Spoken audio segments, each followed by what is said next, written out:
Bonjour à tous, j'espère.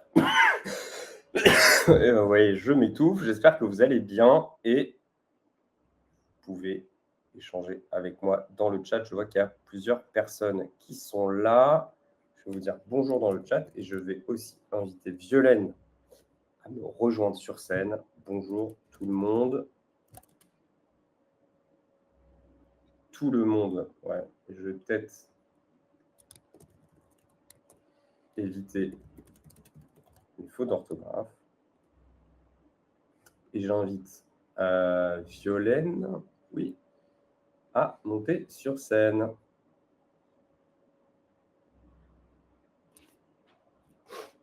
Peut-être aussi à ajuster la caméra. Hello! Hello! Bonsoir à tous et à toutes. Merci d'être présents. Parfaite chaleur. J'étais obligée de le dire. Je vous présente Pierre-Benoît Roux, qui est membre du conseil d'administration de Manifestamp et qui organise des conférences en ligne pour nous depuis quelques temps maintenant. Ce soir, tu vas parler des modèles économiques pour les artistes de l'Estampes. Donc, j'espère que tu as bien travaillé parce que c'est un sacré sujet. Inépuisable. Pas en une heure, évidemment, mais ça mériterait plusieurs volumes en réalité. En tout cas, on va t'écouter avec beaucoup d'attention, je pense. Donc, je te présente quand même rapidement. Tu es cofondateur de la Condamine et puis ensuite de Topo. Tu fais énormément de choses, mais entre autres, tu essaies de réfléchir pour accompagner les artistes à penser leur trajectoire professionnelle et leur apporter des repères concrets dans leur travail. Donc là, on est vraiment pile dans ton sujet, je pense. Et du coup, merci beaucoup de bien vouloir nous consacrer ce temps. Merci à tous d'être présents, pour ceux qui sont par là arrivés. Il y a une quarantaine de personnes qui étaient inscrites. Donc, voilà, je pense que les gens vont arriver. Je vais te laisser la parole. Très bien. Écoute, je vais te proposer de revenir dans le public et de descendre de scène. Et le modèle, juste, Violaine, le format est souvent le même, c'est-à-dire que là, je vais avoir 40-45 minutes, puis après, on échange, des moments d'échange. Et à tout à l'heure, alors. À tout à l'heure. Hop, je vais agrandir ce sujet qui, effectivement, comme Violaine le disait, intéresse beaucoup de personnes à raison, ce qui touche à quelque chose d'existentiel même en termes artistiques. Et donc, évidemment, ce qu'une vie peut-être demande pour trouver un équilibre économique lorsqu'on est artiste de l'estampe, on va voir ce que ça recouvre, évidemment, ne peut pas être résumé en une heure. Alors, je ne vise pas l'exhaustivité, je vise peut-être à poser des questions qui pourraient être fructueuses. Et c'est peut-être le but aussi de ces conférences, c'est d'apporter des réflexions fructueuses.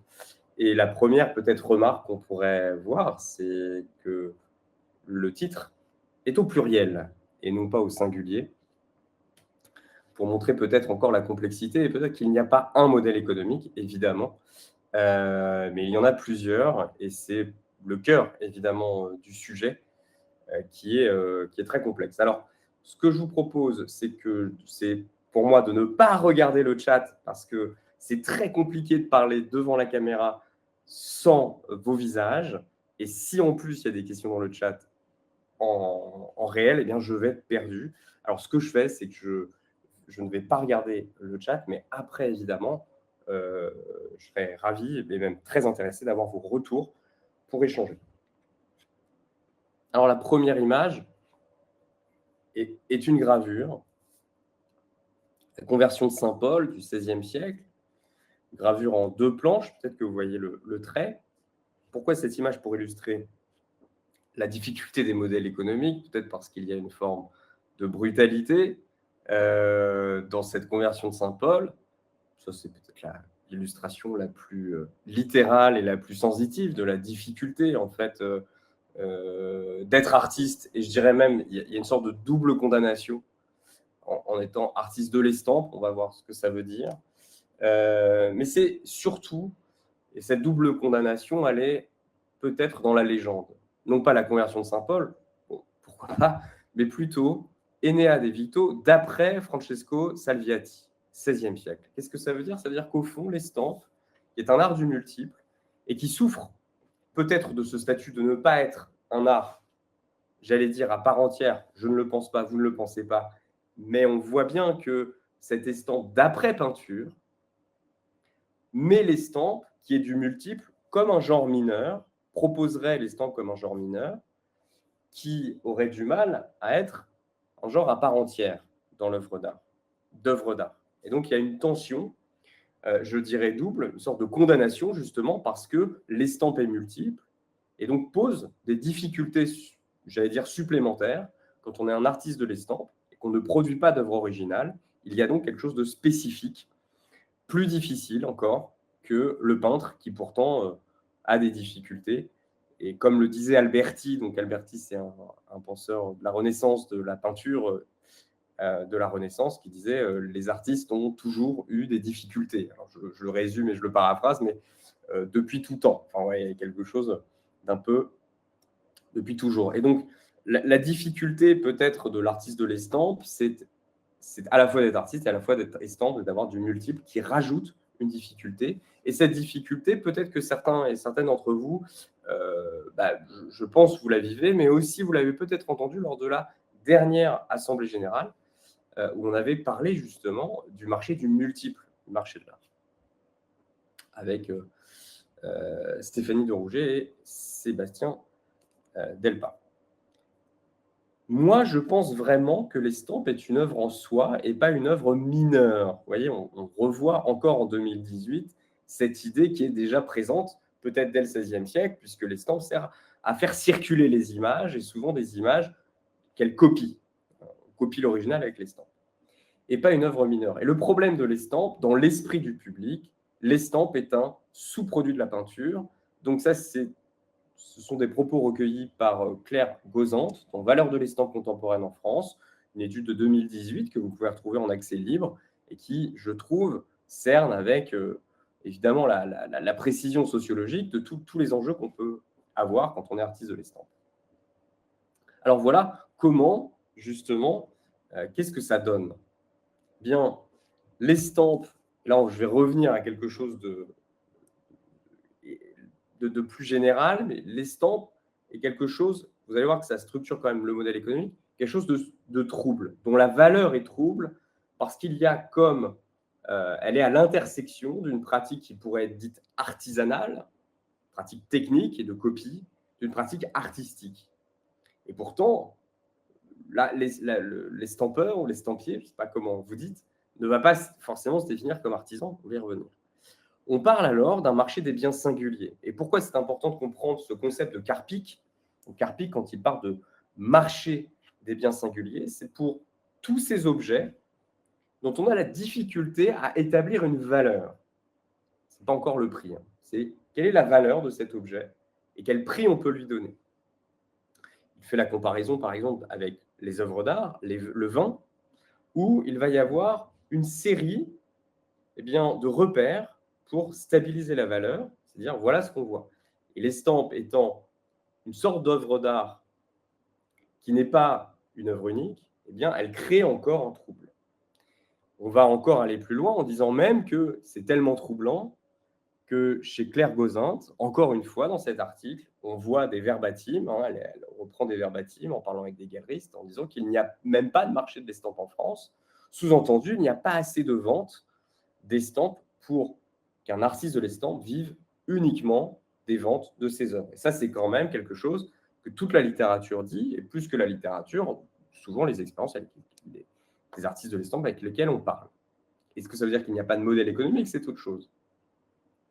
Alors, un marché, est-ce que justement ce marché des biens singuliers, c'est-à-dire contrairement à un baril de pétrole qu'on peut échanger contre un autre baril de pétrole, dans le marché des biens singuliers, une œuvre d'art ne s'échange pas contre une autre œuvre d'art. Les deux œuvres d'art étant singulières, elles ne sont pas fongibles, c'est-à-dire qu'elles ne sont pas interchangeables, et leur valeur n'est pas interchangeable. Je ne vous échangerai pas un Picasso, une lithographie de Picasso contre une autre lithographie, ou alors ce sera quelque chose de très particulier. Vous voyez, il y a moins de troc, en tout cas, sur le marché, même si c'est possible. Donc, le marché des biens singuliers, c'est justement parce que chaque œuvre est unique et sa valeur est unique. Et avec l'estampe, on pourrait croire qu'une estampe peut être remplacée par une autre estampe, et en réalité, non. On va voir pourquoi. Alors, ça, c'était pour les marchés des biens singuliers. Maintenant, un marché. Question du marché. En réalité, depuis quelques années, on voit tout de même une embellie. Alors, c'est en croisant quelques sources que vous avez sur Lithographie Collection qu'on peut voir ça. Il faut quand même si vous pouvez lire ces articles-là, effectivement, sur les ventes aux enchères, on va avoir un peu plus de ventes aux enchères d'estampes, tout simplement parce que les ventes de peinture aux enchères, donc là on parle de second marché, on n'est pas sur nous, artistes, qui vendons nos œuvres. Eh bien, sur le second marché, on voit quand même qu'il y a moins de ventes aux enchères, et donc les acheteurs vont vers l'estampe, ce qui viendrait corroborer le fait que l'estampe serait, encore une fois, en art mineur, même si évidemment on ne le pense pas. La majorité des estampes, c'est peut-être pour ça, dans une économie en crise, eh bien, comme les estampes valent moins cher, on voit que la majorité des estampes sont à moins de 500 €, eh bien, finalement, c'est plutôt voilà, c'est intéressant. Il y a 21 estampes dans le monde qui sont millionnaires, qui valent des millions, contre plus de 1000 peintures. Voilà. Et en réalité, l'estampe reste quand même minoritaire, même si on voit une embellie du marché, à peu près 4%. Donc, même si ça ne correspond pas tout à fait à nous, le premier marché, c'est quand je vends mes œuvres une première fois. Le second marché, c'est tout ce qui est vente aux enchères. Je simplifie. Et en réalité, on voit quand même si c'est du second marché, ça nous donne quand même quelques indications. Ce que vous voyez là à l'écran, c'est une lithographie d'Edouard Munch qui vaut 500 000 €, mais il y en a en réalité très très peu. Il y en a 6 exemplaires. Je vais évidemment revenir là-dessus.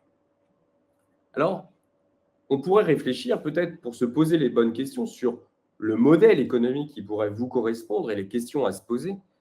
Et ensuite, en structurant en fonction de ces questions un profil et des actions qui sont associées à ces profils, eh bien, c'est d'abord d'identifier une première posture. Comment on se positionne vis-à-vis de sa pratique de l'estampe? Eh bien, évidemment, en fonction de ça, la manière dont on va construire son modèle économique va être différente. Il y a deux grandes postures que je vous propose d'identifier, et ce que je vous propose, c'est de vous positionner par rapport à ces deux postures, puisque le modèle économique est différent. Il y a la posture du spécialiste, qui est, et je prends l'exemple de Sébastien Desplat, qui a sa maison d'édition et qui produit aussi des livres, et qui dit, voilà, son but dans l'article Atelier particulier, qui faisait une interview de Sébastien, révéler aux gens les artistes dont j'aime le travail. Je vais donc faire un livre, des multiples, des expos. Je vais aussi faire travailler des copains sur des textes théoriques. Je ne vais pas dire que je suis artisan. C'est bien un spécialiste de l'impression de l'image, et c'est comme ça qu'il se définit, sans pour autant se définir comme un artisan, mais c'est un pratiquant donc de l'estampe, et qui va travailler en collaboration sous forme de service, mais aussi, il peut aussi faire des curations, pratiquer des expositions, des collaborations. Donc, c'est une forme de pratique créative qui est orientée sur la technique et sur le côté connaisseur des codes. Et d'ailleurs, dans le marché des biens singuliers, qui est le marché de l'art en général, mais aussi du vin, ce que je vous disais, le fait d'avoir des codes correspond à un marché souvent de spécialistes qui viennent valider, je dirais, la valeur artistique. Si ce n'est pas clair, on pourra en reparler après. Donc, il y a le côté spécialiste, et là, on va avoir des praticiens, je dirais, qui excellent dans leur domaine et qui vont vendre une expertise, travailler en même temps en collaboration, ce qui est très, très important dans l'estampe. On va le voir, un modèle économique sans collaboration et sans réseau est quasiment impossible quand on regarde les différents profils d'artistes de l'estampe. C'est le modèle du spécialiste. Et puis, il y a le modèle généraliste. C'est l'estampe comme une option plastique parmi d'autres. Et cette option plastique, c'est de dire que j'ai ma peinture, et puis je vais décliner avec une estampe. Ce que vous voyez là est une œuvre de Sirtash et non pas de Min Nguyen. L'estampe comme une option plastique parmi d'autres revient d'une certaine manière aussi à la même question, la question qu'on voit sur le modèle économique au pluriel, c'est qu'en réalité, que ce soit dans le cadre du spécialiste, je prends l'exemple type de Sébastien qui est un très très bel exemple, comme l'exemple de Sirtash qui fait des pochoirs, il va aussi faire des estampes et des tableaux, qui va aussi faire des meubles, et bien dans tous les cas, l'estampe, la production d'estampes et la vente d'estampes est juste un des aspects du modèle économique qui se construit, et on pourrait dire, comme quelque chose de l'ordre du slasher. C'est-à-dire que c'est un élément du modèle économique, mais ce n'est pas le seul. Et ça ne peut pas être le seul. Donc ça vient corroborer un petit peu l'article de Claire Gozante. Il y a donc des modèles économiques qui sont forcément liés à la diversification, et la grande question, c'est comment se diversifier lorsqu'on est un artiste de l'estampe. C'est ça la question qu'on va se poser aujourd'hui. Et mon introduction de 16 minutes était peut-être un peu longue, mais en même temps, ça permet de vous positionner et de se poser la question juste. Donc, comment on se diversifie? La première chose, évidemment, c'est d'éviter la dispersion, c'est-à-dire d'identifier, à partir de ce que je fais, comment je peux construire le modèle économique en fonction de mon profil, évidemment, sans me disperser. Je voudrais lire tout à la fois, danger de la dispersion. Donc ça, c'est André Gide dans son journal au début du XXe siècle qui écrit ça. Donc évidemment, se disperser est un risque puisque vous allez vous épuiser. Et ça, le burn-out, je dirais, guette à peu près pour connaître les membres de Manifestamp et aussi le bureau, le burn-out guette à peu près tous les membres du bureau chez Manifestamp, c'est bien qu'il y a toujours un risque. Peut-être vous aussi. Alors, pour ça, il est nécessaire d'abord de réfléchir à votre offre. J'ai réfléchi évidemment à mon profil, ma posture. Est-ce que je suis spécialiste? Est-ce que je suis généraliste? Si je suis généraliste, comme si je suis spécialiste, je vais quand même, spécialiste, je vais vendre mon expertise. Et donc, il y a des codes de légitimation, des prix, des collaborations qui vont faire que je vais pouvoir avoir une légitimité. Et ça se fait aussi, évidemment, avec la personnalité, dans tous les cas du spécialiste. Et puis, le généraliste, c'est une déclinaison. L'estampe peut être une déclinaison et une des modalités. On va le voir dans tous les cas, ça peut constituer une partie de l'offre. Donc l'offre, c'est ce que je propose.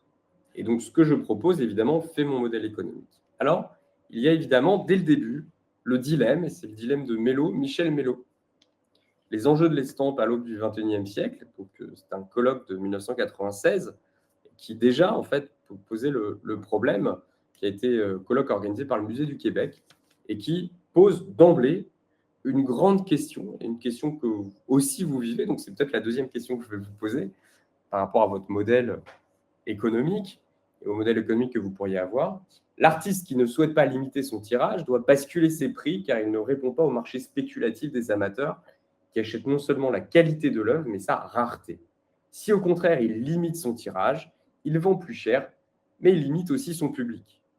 Il y a donc une tension fondamentale, et ça c'est propre à l'estampe, qui est liée au multiple. Le multiple est par définition démocratique, et je citerai d'autres éditeurs qui rappellent que l'estampe a quelque chose de démocratique et donc d'accessible, de peu cher. On peut penser au fanzina, on peut penser à toute la micro-édition qui se fait aussi, et qui est une pratique démocratique et collective, et en même temps qui ne permet pas d'avoir, parce qu'on n'a pas des moyens de diffusion d'un grand éditeur comme Hachette, par exemple, qui ne permet pas de vendre et de vivre. Et donc, il y a une tension entre soit, je vais résumer, singer, je dirais, l'art de la peinture, qui est basé sur l'original et l'unique, et donc reproduire ces modèles-là, mais en même temps, ça veut dire qu'on se coupe du public, d'une partie du public de l'estampe. Donc, soit je vais reprendre des codes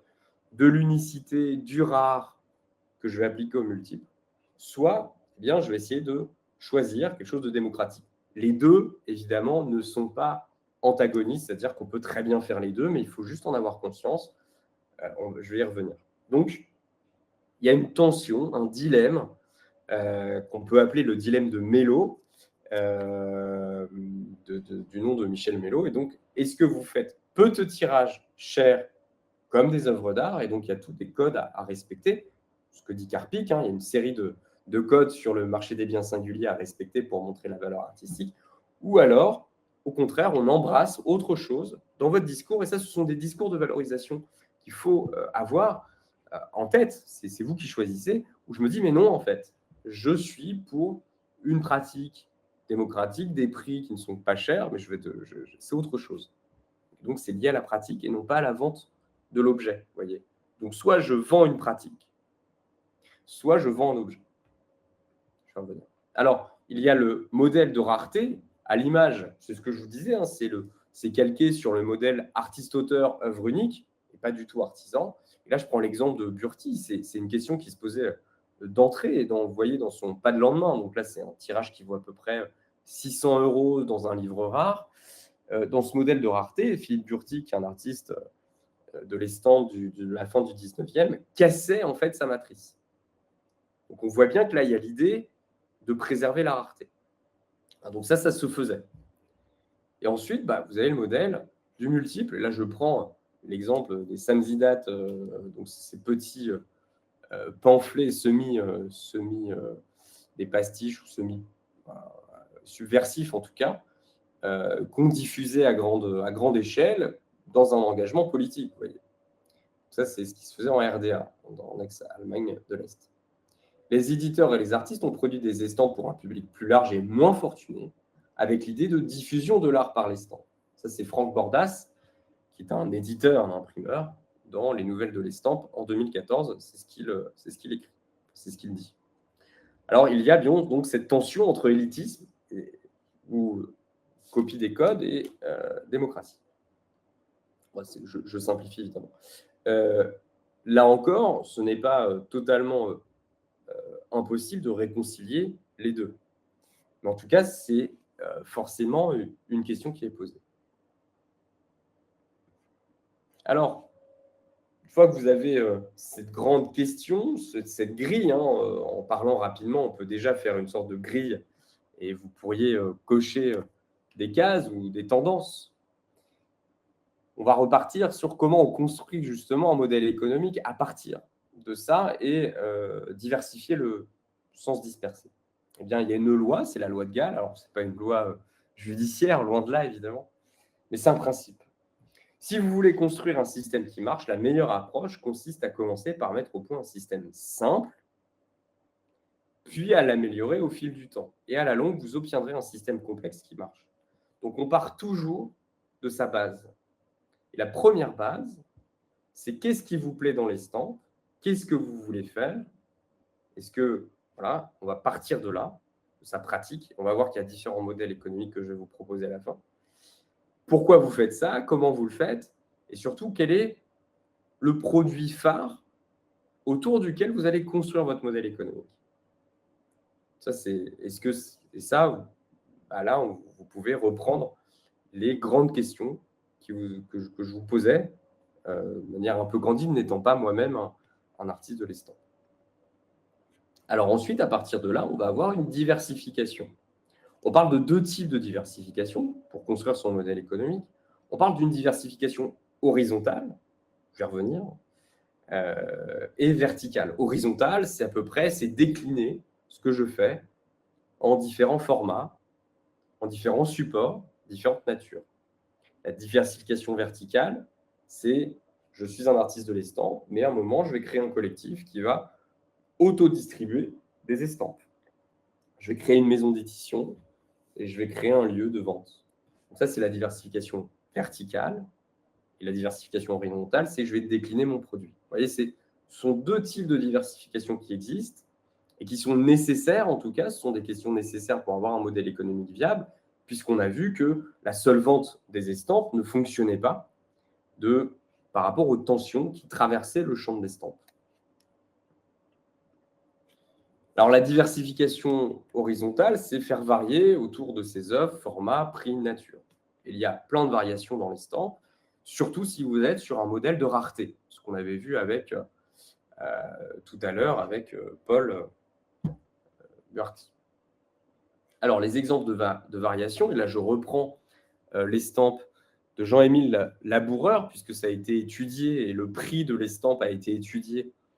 C'est une estampe de 1924, l'auberge au bord de l'eau, et ça a été étudié dans une thèse sur les prix de l'estampe en 2014. Et donc, ça, c'est un des cas. Et la doctorante qui a déposé sa thèse regardait qu'il y a en fait plusieurs exemplaires de cette auberge au bord de l'eau de Laboureur, qui commence, la première édition est en 1924, et on voit que l'épreuve d'artiste est à 600 € lorsque l'état définitif est à 150 €. On voit aussi des variations en fonction de la taille, et vous n'allez pas du tout retrouver les mêmes tarifs. Alors, ces variations sont en réalité une forme de diversification. Diversification horizontale, comme on l'a dit, qui peuvent dépendre des états, des épreuves, on l'a vu, des épreuves d'artistes, même le fait de mettre des marges. Alors ça avait été étudié par Charlotte Guichard et Sophie Gras qui disaient, mais oui, mais vous voyez, par exemple, la marge blanche, le liseré blanc dans les photos d'Henri Cartier-Bresson, c'est déjà une marque de fabrique qui vient dire la qualité. Il y a donc une série de codes de connaisseurs qui permettent de se reconnaître les uns avec les autres. Alors, ça ne permet pas forcément d'avoir un modèle économique viable, mais ça permet de fonder la valeur artistique. Donc, on a l'état, l'épreuve, la marge du papier, la rareté, la taille du tirage, la signature, le cachet, la numérotation, la provenance, la dédicace, donc l'histoire de l'estampe, c'est-à-dire par où elle est passée. Je pense au bibliophile, par exemple, et la technique, le burin, etc. Tout ce qui est documenté et ce qui se voit dans le papier, je dirais, et sur le papier, vient valoriser. Et pour ça, on peut avoir des variations. Variations en termes de nombre de tirages, mais aussi de format, qui viennent rajouter au plaisir du connaisseur et qui viennent en fait permettre une diversification, puisque sur la même image va être déclinée. Alors tout ça, c'est maîtrisé par les spécialistes, souvent. Et donc, on peut concevoir, réfléchir à son estampe de cette manière-là. Je prends l'exemple souvent d'Olivier Masmonteil, qui, lui, est un généraliste, pas un spécialiste de l'estampe, puisqu'il fait partie des artistes pour qui l'estampe, c'est une des modalités plastiques de l'œuvre. Eh bien, on voit qu'il fait des livres, qu'il va faire des posters, mais qu'il va aussi avoir des estampes chez la galerie Mel, Michel-Édouard Leclerc. Et puis, il a son original à 17 000 €, et qui est complètement inaccessible. Et par contre, les estampes, elles le sont. On voit. Donc, on voit bien que ça, c'est un des modèles. On peut aussi avoir une offre complète, c'est-à-dire des estampes en tirage très nombreux, démocratiques, et puis jouer justement avec la valeur perçue en jouant avec ces codes pour segmenter son offre. C'est-à-dire que je vais avoir une offre large avec des formats, des tirages, des codes différents, des épreuves d'artistes, etc. Et tout ça, ça doit être surmarqué. Ça doit être important, et je pense même que ça peut être intéressant d'offrir même des certificats d'authenticité qui viennent améliorer l'expérience de l'achat. Moi-même, quand j'achète des œuvres, j'aime avoir un certificat d'authenticité. Quand j'offre des œuvres, je m'aperçois que quand je mets un certificat d'authenticité avec l'œuvre que j'offre, eh bien, il y a quelque chose de précieux qui se crée, même sur des choses en apparence très simples. Quand on est artiste, on est dans les coulisses. Eh bien, on va pouvoir segmenter. Plus je vais avoir une grande variation, plus je vais pouvoir segmenter, c'est-à-dire distribuer dans différents lieux mon corpus d'œuvres. Si je ne suis pas clair, on pourra évidemment en reparler. Et pour ça, alors il y a plein de sites, il y a des salons sur lesquels vous pouvez vendre certains types d'estampes, etc. Donc il faut absolument diversifier. Alors là, j'ai pris des galeries spécialisées, j'ai même pris des exemples de résidences, et tout ça, vous l'avez dans une petite base de données de il y a à peu près 50 références, avec des marketplaces, mais aussi des galeries spécialisées et des salons un peu partout qui vendent de l'estampe.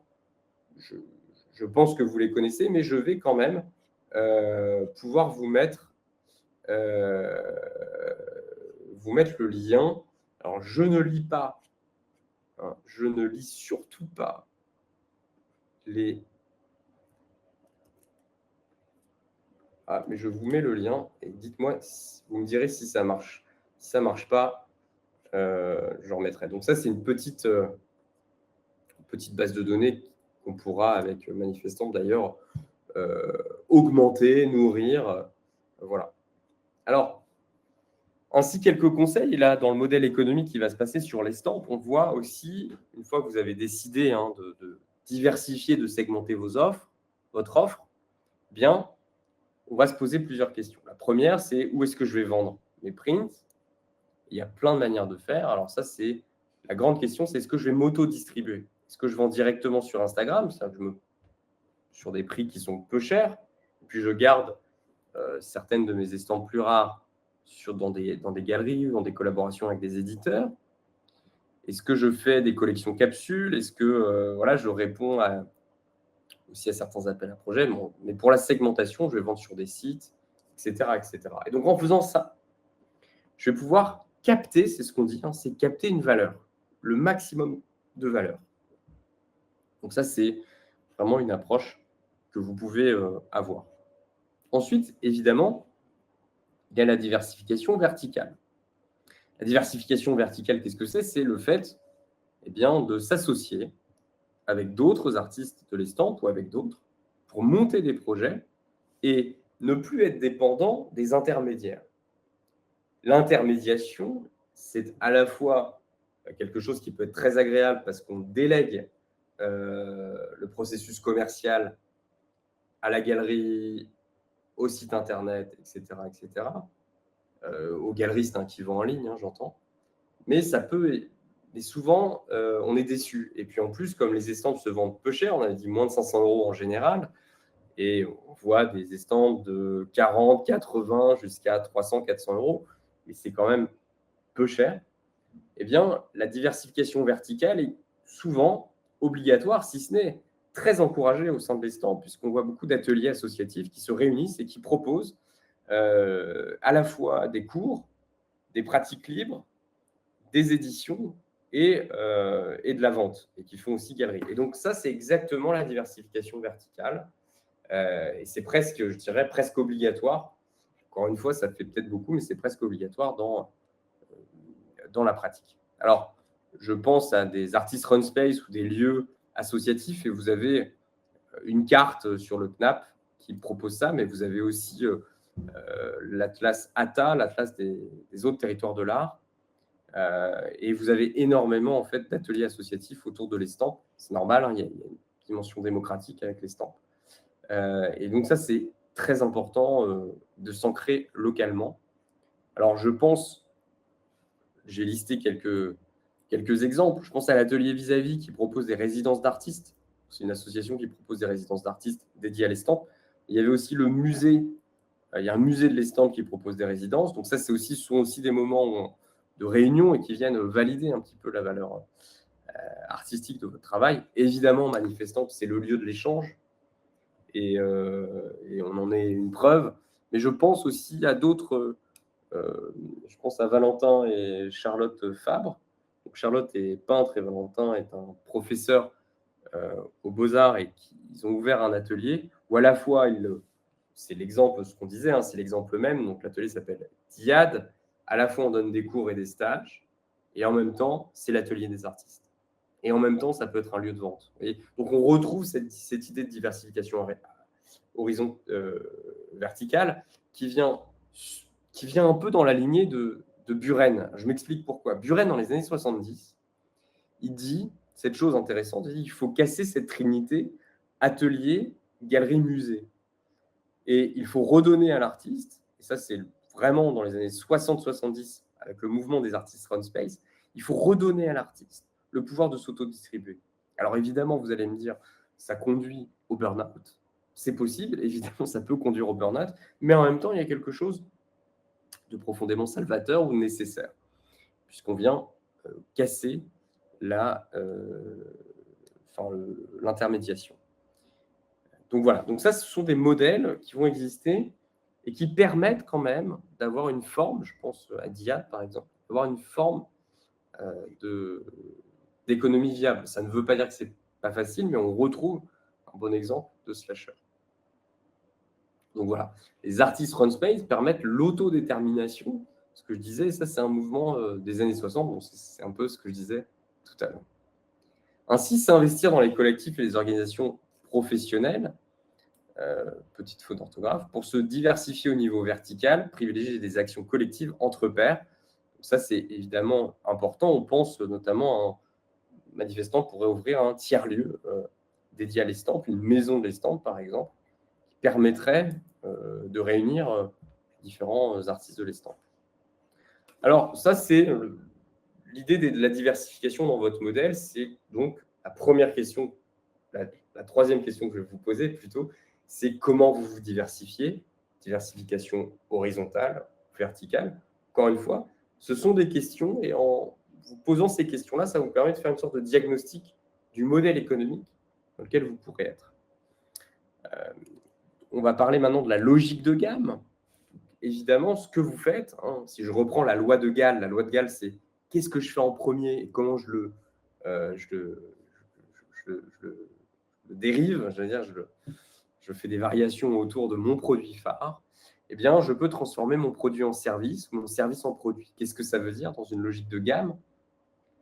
Ça veut dire que, par exemple, un cours d'estampes peut se transformer en une boîte, par exemple, où on va retrouver soit, là c'est l'atelier en boîte, je pense à Masmonteil, qui proposait à partir de son travail d'avoir le fait d'avoir un service. Donc, il proposait des cours, mais il va retrouver des boîtes dans lesquelles il va aussi proposer toute une série de produits dérivés. Et donc ça, c'était l'idée. Son cours se transforme, ses cours de peinture se transforment en objet qui va être ce qu'il appelle l'atelier en boîte.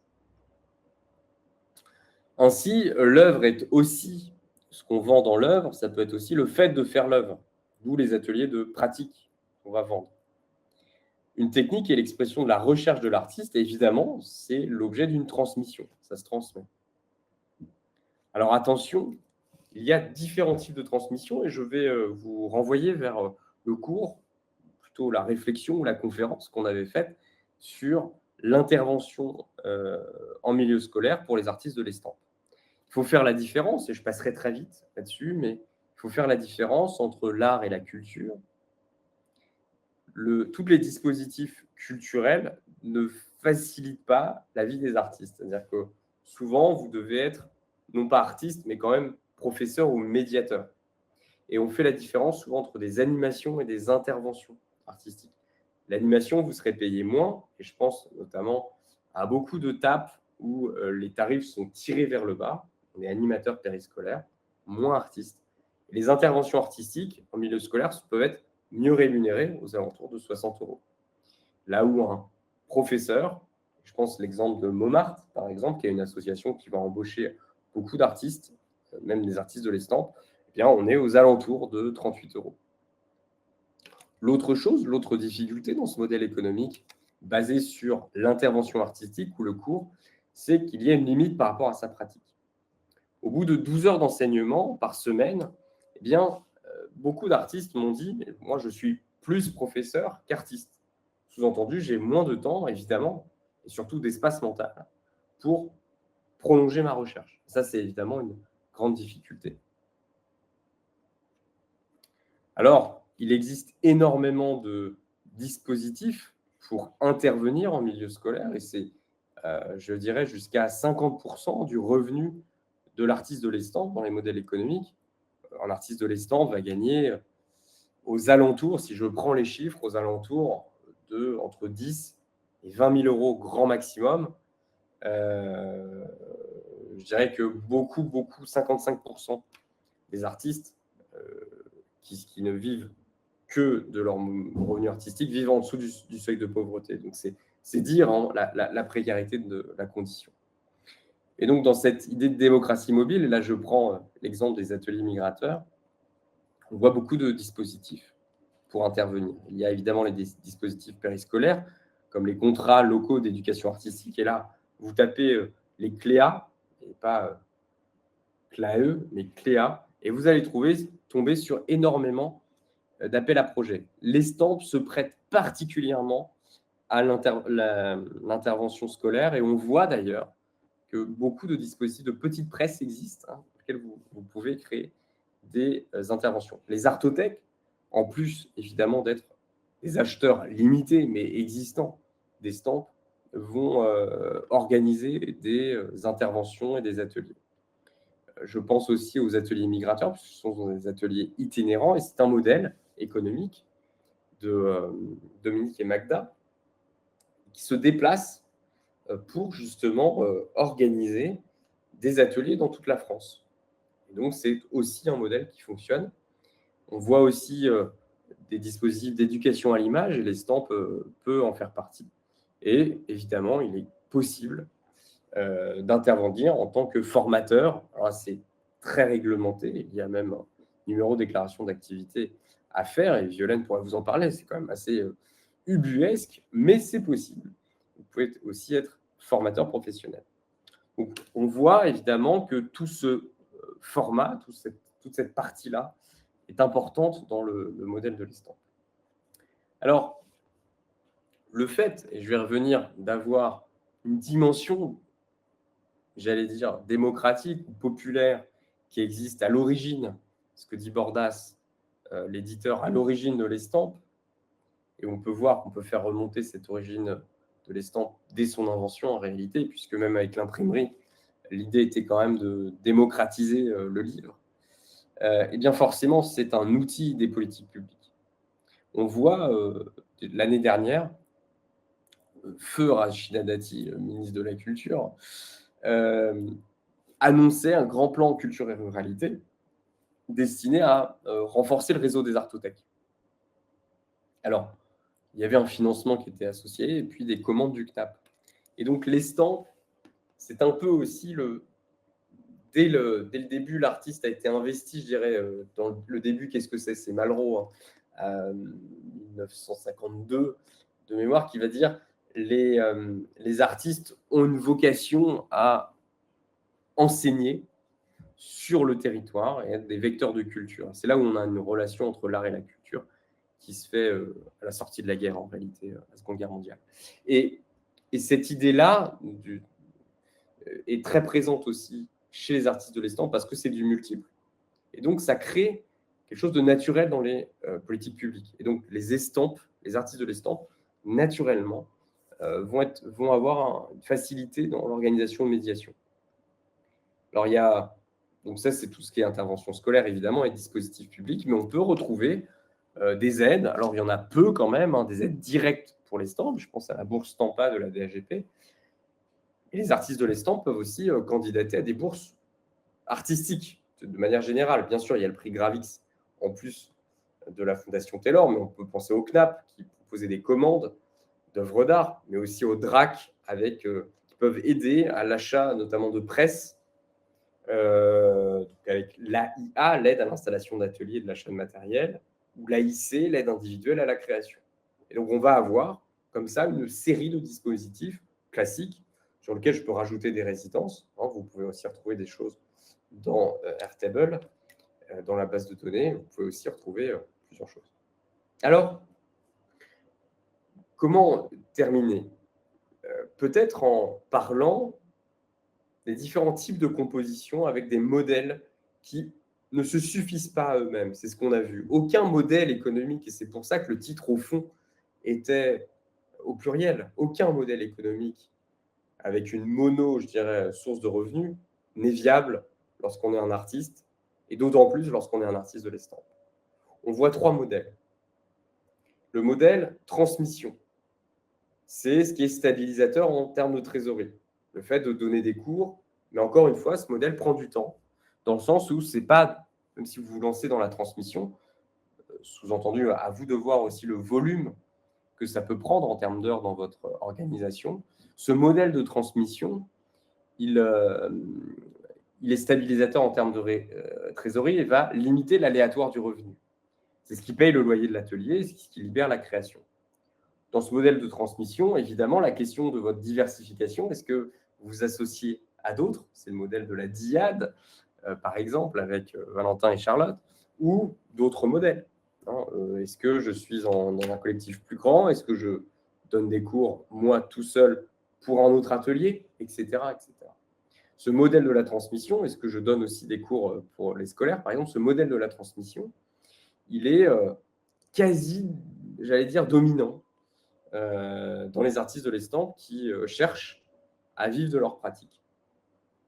Ensuite, il y a le modèle de recherche, résidence, bourse, qui n'est pas vraiment à proprement parler un modèle économique totalement viable, mais qui est présent, c'est-à-dire c'est presque le modèle de recherche ou de spécialiste.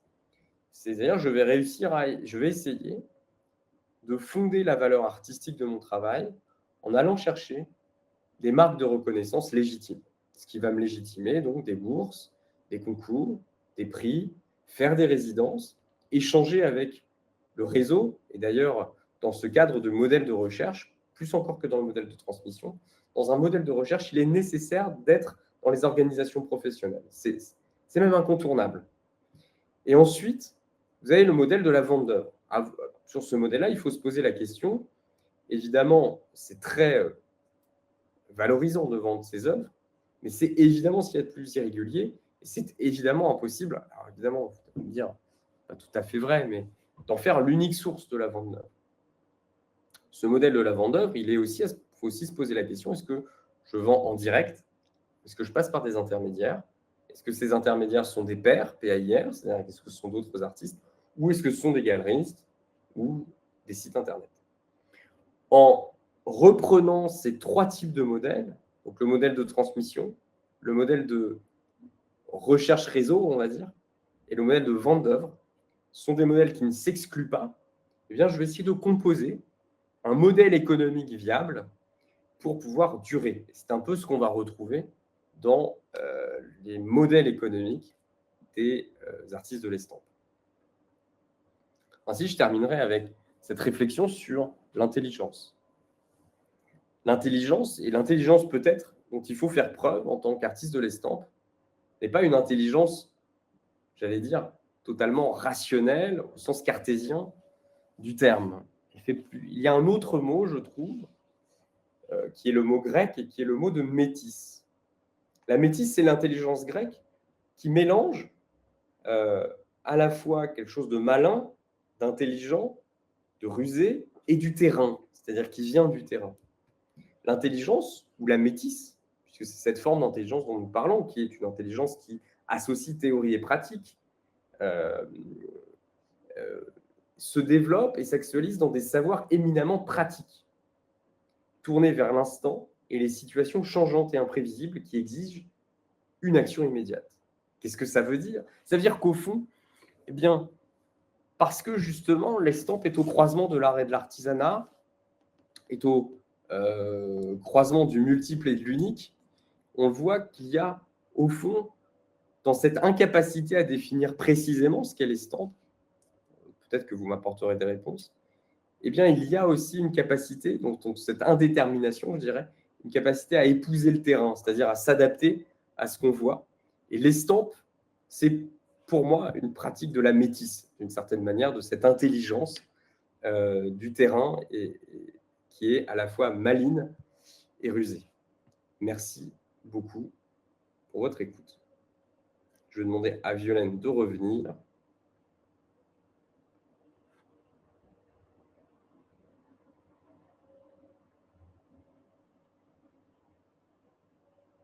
Voilà, Violaine. Eh bien, écoute, voilà, c'est comme d'habitude, je vais pouvoir bosser grâce à tout ce que tu as dit.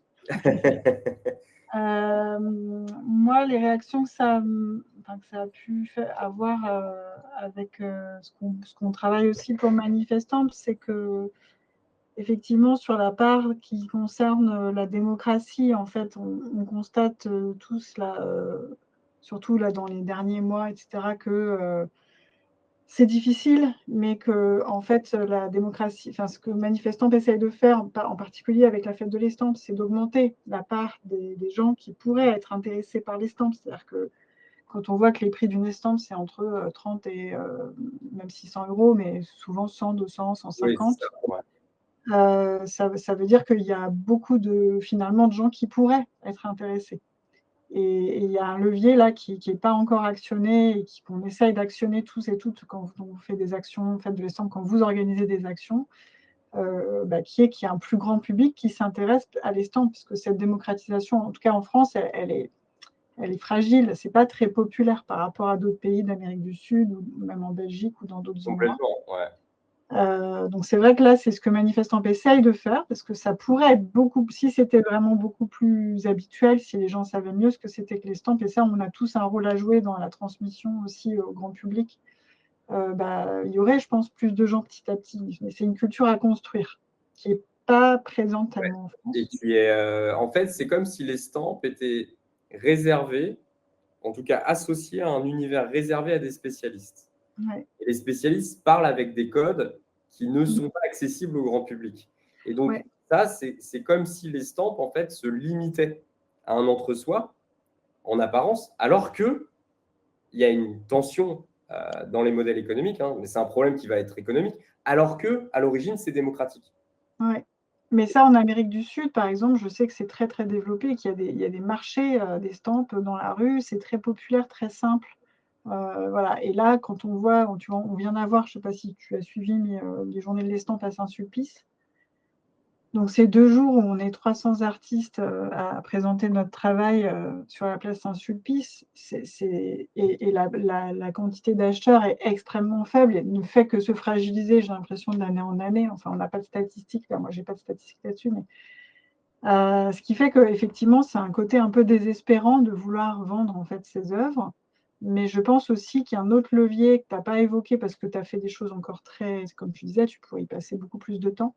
Mais à l'intérieur de la vente, en fait, il y a aussi plein de possibles. C'est-à-dire, on a aussi aller chercher des entreprises parce que ça peut être pour faire redécorer des halls, des choses. Les stands n'étant pas extrêmement chers, en fait, c'est aussi à nous d'aller chercher l'argent là où il peut se trouver. Et c'est ce que tu dis. Là, effectivement, je trouve que ton histoire de métis, c'était intéressant, le côté malléable en fait de cette technique qui permet pour nous de déployer beaucoup de stratégies en fait. Mais il ne faut pas se perdre, n'est-ce pas? Il ne faut pas se perdre. Et donc, vous voyez, là, c'est intéressant parce que c'est-à-dire que l'estampe est traversé de tensions. Donc, le champ de l'estampe, le marché de l'estampe est traversé de tensions et qui pose des questions à l'artiste. C'est comment je démocratise, donc comment je montre que c'est accessible pour en vendre plus et comment j'augmente les tarifs. Et en même temps, si je fais comme si c'était une peinture, au fond, je ne montre pas la spécificité de l'estampe. Et donc ça, je ne peux pas copier uniquement que les codes de l'artiste peintre. Alors là, tu vois, là-dessus, il y a une dimension que tu n'as pas évoquée non plus, qui me semble intéressante, mais ça, c'est plus moi, je tends maintenant à ça pour une partie de mon travail, en tout cas, c'est d'aller justement utiliser le multiple de l'estampe, mais pour en faire une matière première à des œuvres de plasticienne. Et donc, vraiment aller chercher cette spécificité, c'est-à-dire qu'une matrice, elle peut me servir à faire plein de tirages, mais ces tirages, du coup, deviennent une matière qui n'est pas du papier que je peux acheter, qui n'est pas de la peinture que je peux acheter et que je peux mettre sur une toile, mais c'est autre chose. Mais c'est plus dans une perspective, on va dire, de plasticienne, d'artiste de l'estampe. Et par exemple, je vais vous noter dans le chat, il y a un artiste qui travaille comme ça, qui s'appelle Roby Comblin, très intéressant, qui est belge et qui travaille comme ça. Il fait de la xylographie et ses matrices deviennent, c'est hyper intéressant. Donc, du coup, là, tu as à la fois le côté, oui, le multiple a une utilité, j'essaye pas d'en faire une œuvre unique, mais ce n'est pas le tirage que je vends, c'est l'œuvre installée. Voilà, c'est des installations beaucoup plus. Et là, il y a un twist que je trouve, en tout cas moi, là, qui est dans la direction, une des directions dans laquelle je vais aller maintenant. Alors, il y a plein de réflexions que tu peux peut-être regarder. Alors, je vois Clara qui dit « Je me demande si le fait de vendre des estampes 50 et 60 euros n'est pas un piège. C'est-à-dire, on le rend accessible, mais aussi, ça ne vaut pas grand-chose. » Alors là, c'est ce que tu disais, je pense que tu me corrigeras, mais c'est vraiment la posture que vous voulez choisir. C'est-à-dire, soit vous voulez choisir une posture, effectivement, d'aller chercher la démocratisation, et auquel ça, il faut, pour moi, faire beaucoup de tirages pour justifier des prix peu chers. Et à ce moment-là, vous êtes dans une logique d'aller plutôt sur des marchés. Moi, j'ai discuté avec un graveur récemment qui va sur les marchés, même l'été, sur des lieux plus touristiques. Exactement. et qui, en ayant des prix entre 30 et 50 euros, a pu vendre à tour de bras. Des fois, il a gagné 4 000 euros sur son marché, quoi. Donc ça, voilà, ça paraît un peu fou. Ça, c'est sur artisan presque. Bah, du coup, c'est vraiment l'idée de la reproduction et de l'œuvre, que tu tires à 100 exemplaires et voilà, c'est vraiment des choix, qui sont faits. Ça, c'est hyper personnel. Mmh. Oui, c'est Moi, ça. C'est qu'en fait, il y a vraiment comme des embranchements qu'on peut prendre parce qu'après, on ne peut pas tout faire et donc ça demande déjà beaucoup de temps. Hein. On n'a pas parlé du temps de mettre en place tout ça parce qu'il y a un temps d'inertie qui est compliqué. Hein. Se lancer dans l'estampes, c'est compliqué. Et après, évidemment, donc ça, c'est le modèle de vente. Hein, vous voyez, soit démocratique, soit rareté. Mais après, il y a aussi tout ce qui est annexe. C'est-à-dire, est-ce que vous faites des interventions? Si oui, est-ce que vous avez plutôt des interventions ponctuelles? Est-ce que ce sont des cours hebdomadaires? Vous voyez, il y a aussi toutes ces questions-là. On voit que la transmission, enfin, pour moi, ça représente énormément de cas. C'est-à-dire qu'il y a énormément d'artistes de l'estampe qui sont des intervenants, qui organisent des workshops, qui participent à des cours, etc., qui font des cours. Je ne sais pas ce que tu en penses, toi, Violaine, si c'est quelque chose qui est important, toi, dans ton modèle économique. alors moi, c'est extrêmement important et c'est extrêmement rassurant malgré tout qui s'effondre un petit peu, la place qui a moins de Oui. sous, parce que qui a moins de sous, moi j'ai beaucoup pratiqué, les projets scolaires, vraiment où j'interviens en tant qu'artiste et pas comme animatrice. Donc ça, c'était des financements Pass Culture qui ont quasiment, entièrement disparu ou en tout cas, c'est devenu presque rien. Je pratique beaucoup les cours, aussi et j'essaye, voilà, j'enseigne aussi avec l'AFDAS. Ça, c'est un modèle intéressant et je trouve qu'en tout cas, tout ça, moi, je suis quelqu'un qui aime bien faire beaucoup de choses, donc je trouve que tout ça, ça circule bien. C'est-à-dire si ça prend pas toute la place, comme tu disais, dans l'emploi du temps et toute la place mentale, en fait, c'est extrêmement riche aussi de construire des exercices, de comprendre comment ça fonctionne, dans quelle direction j'ai envie d'aller. Et l'enseignement aux artistes en particulier apporte beaucoup. Parce que c'est aussi des échanges, c'est aussi peut-être des collaborations qui vont se créer plus tard. En fait, c'est pas, voilà, c'est pas fermé. Donc oui, pour moi, c'est une grosse place. Ouais. Mais ça demande énormément de temps, il faut Ça tourne prospecter, il beaucoup. faut trouver des gens qui remplissent les stages. Il ne suffit pas de poster, on le sait bien, des annonces sur Manifestant pour que nos stages soient pleins, Ouais. malheureusement.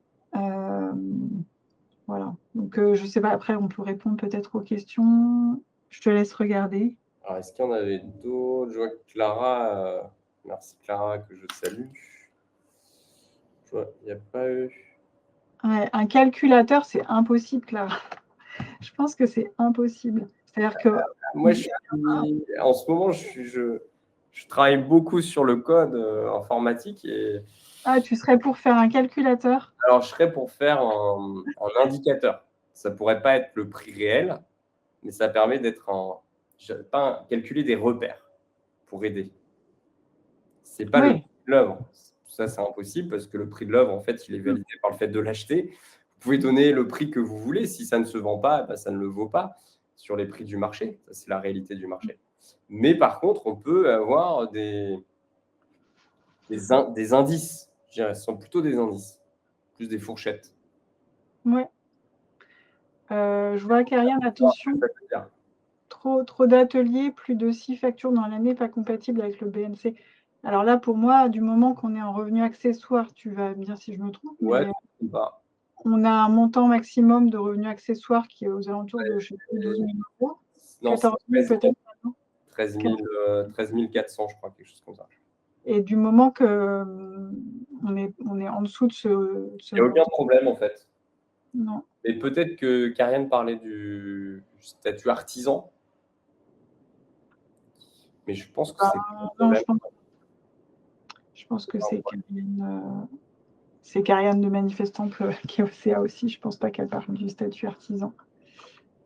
Alors, il y avait aussi des remarques plus haut de Clara concernant le prix des œuvres Ouais, en disant que c'est quand que même. tu as parcouru. Ouais. Les estampes ne sont jamais au même prix qu'une œuvre unique, ouais, c'est vrai. car c'est à la fois une vision militante, mais ce n'est pas du tout ce que j'observe dans les expos. Oui, Clara, c'était par rapport en disant que toi, ce que tu dis, c'est que le caractère reproductible d'une norme ne doit pas influencer le prix. Oui, malheureusement, alors peut-être que j'ai mal compris, mais malheureusement, ça influence le prix, quoi. Pourquoi ? Parce qu'on a, culturellement, pour moi, c'est culturel. Mais culturellement, pas que, mais c'est le principe. Culturellement, on associe le multiple à quelque chose qui n'est pas rare. Et la rareté est associée à la valeur. C'est des théories économiques, c'est Walras qui pense ça, mais bon. Mais c'est vrai, en soi, le temps passé, on ne rémunère pas dans une œuvre d'art le temps passé. Ça, c'est une vraie question dans la valeur. Grande réflexion sur la valeur, c'est vrai que c'est. Alors, je vois. Faut-il obligatoirement avoir un siret ? Oui. Oui, un siret d'artiste-auteur ou d'artisan. Vendre en disant, pour moi, c'est un peu dangereux. Alors, on peut, ça se fait. Hein. Je dis oui, bon, ça se fait, mais il y a un marqueur de professionnalisation dans le fait d'avoir un siret, pour moi.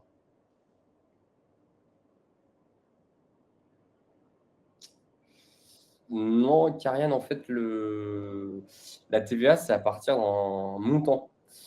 Voilà. Oui, la TVA, c'est au-delà d'un certain montant. Alors, la TVA, on peut tous choisir de l'utiliser si on veut, mais au-delà d'un certain montant de chiffre d'affaires, on est obligé, et c'est plus de 50 000 € par an, on est obligé de facturer, d'avoir de la TVA. Mais là, ça n'a rien à voir. Là, en fait, on en reparlera, Karianne, si tu veux. Je pense que je te connais. La destruction de la matrice, Monique, en fait, censément, on est censément obligé de le faire, mais personne ne le fait. On n'a plus le droit d'éditer une estampe qui a été numérotée à un certain tirage. Et normalement, la destruction de la matrice atteste qu'il n'y aura pas de tirage supplémentaire de fait. Voilà. C'est ça. J'ai dit normalement. Tu as entendu les modélisateurs ou pas ? Ouais, alors Anne, c'est vrai, la facturation électronique, ça c'est encore un autre sujet. Mais c'est un sujet, et le fait effectivement qu'on passe tous en facturation électronique va forcément obliger, je pense, des gens qui n'étaient pas forcément clairs sur leurs engagements professionnels en tant que professionnels à clarifier cette question. Je pense que c'est un des enjeux de la facturation électronique, c'est que justement il y ait beaucoup plus de clarté dans qui est professionnel et qui ne l'est pas. Mais ça, c'est un autre sujet, hein, la facturation électronique. Cela dit, on pourrait faire une conf là-dessus, parce que c'est plein de questions en ce moment. Alors, on peut faire plusieurs éditions d'une même estampe Anne-Laure. Oui, tout à fait. Alors, ça, c'est pareil, il y a beaucoup de flou là-dessus. Il y a un livre qui clarifie ça assez bien. Alors, je vais essayer de retrouver la référence. Est-ce que je vais la retrouver très vite ? Je la cherche, si tu veux. Si Pierre-Benoît, tu avais des petites choses encore à ajouter. Non, pour moi, c'est bien. Alors, vous avez mis le lien vers la petite base de données, bon, à compléter, c'est pas exhaustif. Mais...